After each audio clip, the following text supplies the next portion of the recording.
И здравейте хора, да сега ще покажа какви пръстени общо имам. И това са мои всички пръстени. Това с копчето е много хубаво. Аз даже си направих.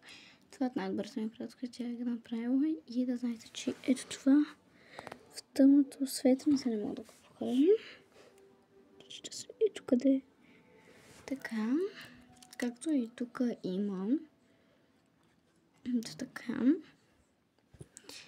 И ето този, която е с ето такава обувчица. Тук има диамантчета. Така. Това е мини гривничка за например, като моето братовчетче, който е на 3 годинки. Това е мини гривна за малки деца. Опа, масичка. Това е и ето тази. И ето тази. И да, това е. За още не се свържи с видеото, сега ще ви покажа каква е цената на всички мои пръстенчета. Така, те са. Първото е на 90 стотинки. 1 левче, като с купчето. И ето тази е на 1 левче. Тази е на пак на 1 левче. Тази е по 2 лева. Тази е тя е 2 лева. Тя е 1 лев.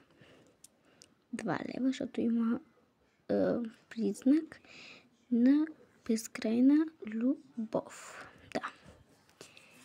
И тази вече е на 3 лева, защото вижте сега как стои. Аз ще спра малко. Вижте как стои. Не се къса, да знаете. И за някаква цветна рокля. И да. И сега ще приберем всички тези пръстени. И ще направим в следващото видео нов пръстен. И също е такава мини гривничка, която се не мога да меря. И къде е тя? Сега ще покажа листата ми. Много не ми стига времето. Ще има втора част. И за сега спираме, защото всеки момент ще спре. Очаквайте ме в следващото видео. Чао!